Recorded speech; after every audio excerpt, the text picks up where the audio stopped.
Hello friends, कैसे हैं आप सभी। अनिका सभी ब्लॉग्स में मैं आप सभी का स्वागत करती हूँ। और क्या हाल चाल है। आज है संतान सप्तमी, तो आप सबको संतान सप्तमी की ढेरों ढेरों शुभकामनाएं। मैं तैयार हो गई हूँ और अब मैं जा रही हूँ पूजा करने के लिए। तो मैं आपको दिखाऊंगी कि हमारे यहाँ किस रीति रिवाज से संतान सप्तमी की पूजा होती है। और मम्मी भी रीवा से आ गई हैं, तो हम दोनों लोग मिलकर ही करेंगे। तो कैसे कैसे होता है हमारे गाँव में, किस तरीके से होता है, वो चीज़ मैं आपको दिखाऊँगी। देखिए फ्रेंड्स, ये सारी सामग्री हम ला के रख लिए हैं। और मम्मी भी रीवा से अभी जस्ट आ रही हैं, तो मम्मी अभी नहा रही थी, तो मैं इधर अपना सारा व्यवस्था कर ली थी। ये सारा काम मम्मी ही करती थी हमेशा, लेकिन इस बार ना उनकी तबीयत ख़राब होने की वजह से वो रीवा चली गई थी। तो अभी जस्ट आ रही हैं। ये मलियागिरी चंदन है, इसी को घोट के ना सात सात भगवान बनाए जाते हैं। सात मम्मी बनाएंगी, सात मैं बनाऊंगी। और ये देखिए यहाँ पे ये मतलब घोट के और रख दिया गया है एक चिकने पत्थर में। और यहाँ पे मैंने लिया था बेल पत्र था, समी था, ये मेरे घर में मिल गया था, घर पे पेड़ लगा हुआ था। और गुड़हल का फूल था, कनैल का था, और गुलाब का फूल था, हल्दी, चंदन, चावल, ये सारे कुछ सामग्री हमने इकट्ठा कर लिया था। और ये देखिए यहाँ पे पूजा स्टार्ट हो गई है।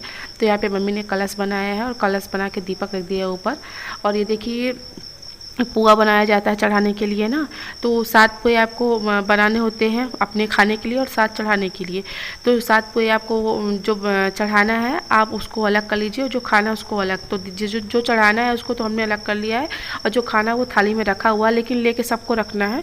तो साथ साथ करके हम लोगों ने रख लिया है। और गुड़ के पुए बनाने होते हैं, क्योंकि मीठा चाहिए इसमें।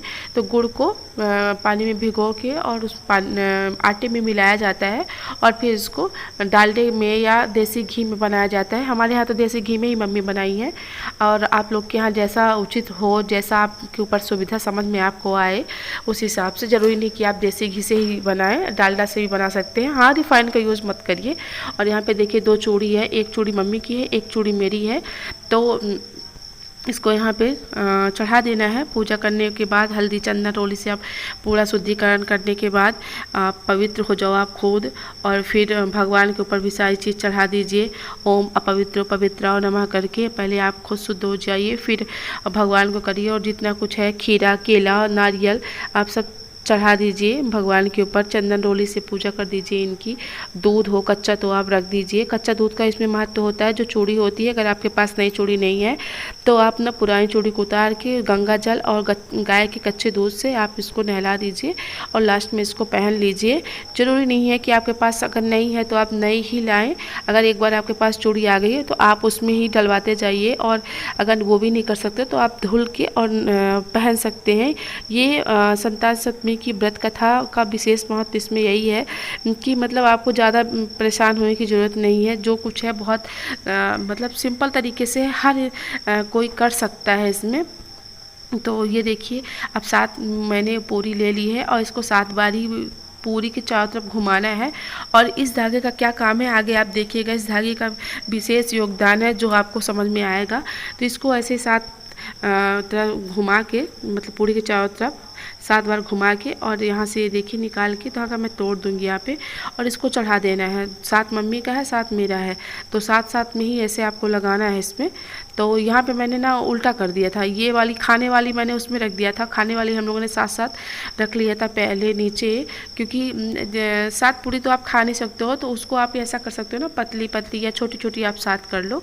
तो उस हिसाब से जितना आप खा सकते हो उस हिसाब से, लेकिन आपको खाना साथ ही चढ़ाना है, साथ ही खाना है। तो वही चीज़ हमने भी यहाँ पे किया है। और खीरे का विशेष महत्व है इसमें। तो यहाँ पे खीरा भी चढ़ा दिया है हम लोगों ने। और आरती पूजा करना है इनकी दीपक से, धूप दीप नैवेद्य दिखा के। जो जो आप कर सकते हो, भगवान की श्रद्धा हो, जितना आपके पास हो कि हम इतना कर सकते हैं, यथाशक्ति ही आप जितना हो उतना ही करें।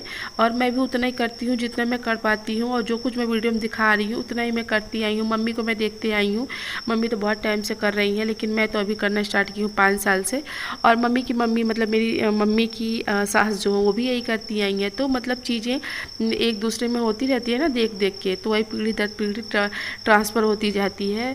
तो अब यहाँ पे संतान सप्तमी की व्रत कथा करना है। तो पहले कॉपी में आपको वही दूरवा से आपको शुद्धिकरण करना है। और आजकल ना गणेश भगवान का विशेष महत्व चल रहा है इस समय, तो आप दूर्वा ज़रूर चढ़ाएं। मैंने भी एक दूर्वा लेके ना गणेश भगवान को रखा है यहाँ सामने मैंने, तो उसमें चढ़ाया है उनके ऊपर।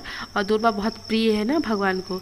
तो बस अब हमारी संतान सतमी व्रत कथा की पूर्ति हो गई, समाप्त हो गया है। और मम्मी की हो गई थी तबीयत खराब, तो मम्मी ना उस वीडियो में नहीं थी, वो बगल में लेटी थी, सुन रही थी। उनको एक खाली पेट की गोली खानी थी, लेकिन पूजा के कारण ना वो नहीं खा पाई थी, जिस कारण से फिर वो बाद में ब्लॉग में आई। उनका मतलब सिर इधर उधर घूम रहा था, बोल रही थी।